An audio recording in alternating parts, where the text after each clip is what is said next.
Howdy again everyone, and today I'm revisiting a lens that I first tested about 5 years ago now, but this time on a high resolution camera that I didn't own before.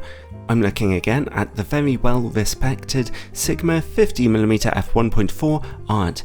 I was thinking of just retesting it on my Sony A7R and showing you the high resolution test charts today, but then again when I looked at how old school my previous review was from years ago, I decided to completely retest it for you all and make a new review, along with some comments on how this particular version for Sony E-mount cameras works practically too.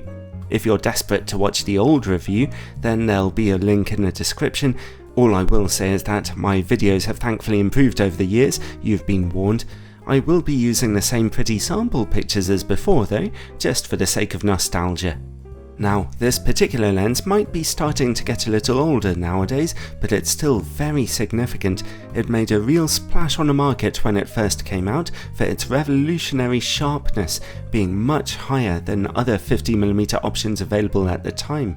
Things have moved on slightly since then, and excellent quality 50mm lenses are a bit more commonplace now, but this Sigma lens still has a great reputation among its proud owners, and despite its high quality, its price is a very reasonable £550 in the UK, or around $700 US, a price which still greatly undercuts that of the official equivalent lenses by Canon, Nikon and Sony.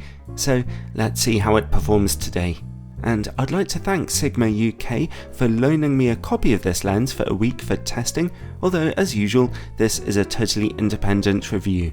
The lens is for full frame cameras, where 50mm is an absolutely classic standard angle of view, giving you a good emphasis on your subject while also being just about wide enough to get the bigger picture in too.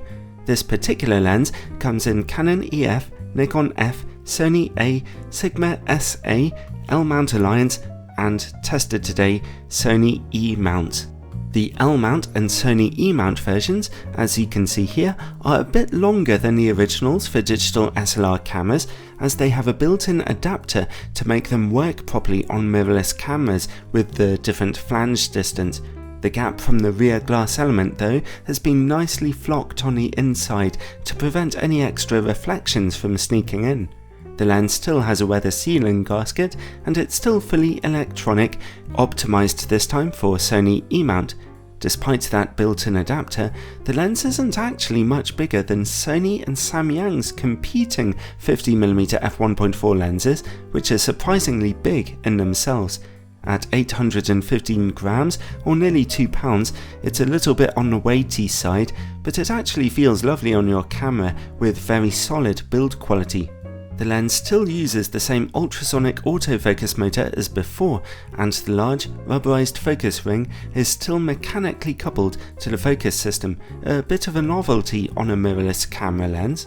In use, the autofocus system worked pretty quickly when shooting in stills mode, as you can see here, and it was accurate. As the motor turns, it emits a quiet whooshing sound.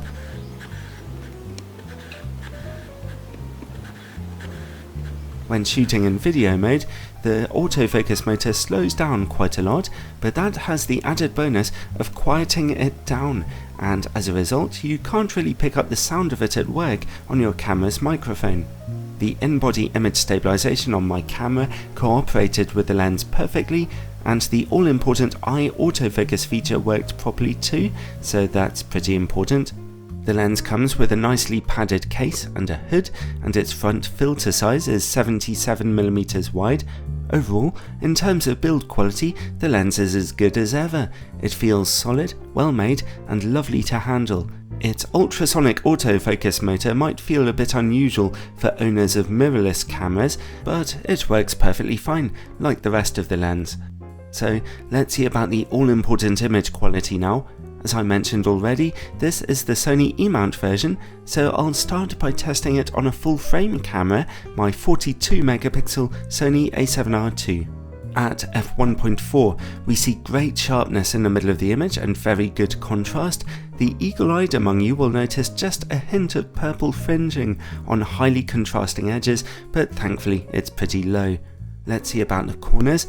Testing the lens on such a high resolution camera has taken the shine off the image quality there, and we see some quite noticeable ghosting and lower contrast.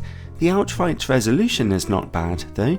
Stop down to f2 for a major improvement in contrast in those corners, and back in the middle, any traces of that purple fringing are gone. Stop down to f2.8 for absolutely pin sharp image quality in the middle of the image. The good news is that the corner image quality now catches up with the middle, also looking excellent, and at f4 the lens displays absolutely incredible resolution from corner to corner. The image quality stays this sharp down to f11, and it's only at f16 that a little softness begins to creep in due to the physical effects of diffraction. Overall, it's a really great performance on full frame, but if you want to see bitingly sharp image quality in the corners, you need to stop down the aperture just a little from f1.4. Let's now see how it performs on a smaller sensor APS-C camera by mounting it onto my 24 megapixel Sony A5100. Sharpness remains very good in the middle of the image at f1.4, although again that purple fringing is slightly more noticeable. If we look over into the corners, we see the APS-C sweet spot effect in action, and they look very sharp, a little better than the full frame corners, although again a little colour fringing is visible on contrasting edges if you look closely. However, all you have to do is top down to f2 for some absolutely brilliant sharpness and contrast there, and across the whole image frame that colour fringing is gone now. As if it were even possible, f2.8 looks even just a tiny bit sharper there. This incredible sharpness continues down to f8, and this time it's at f11 or darker that we begin to see just a little softening from the effect of diffraction. Well, as if the performance on full frame wasn't good enough, what a brilliant performance on an APS-C camera. The lens offers you some simply astonishing sharpness on that particular playground. Alright then, let's move on and look at distortion and vignetting now on a full frame camera.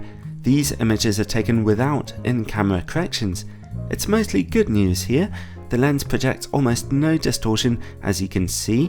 At f1.4 the image corners are a little dark, but still brighter than average for a 50mm lens. The lens's large front glass element has surely helped out there. Stop down to f2 or f2.8 and the corners brighten up very quickly, so it's a great performance, a lot better than average.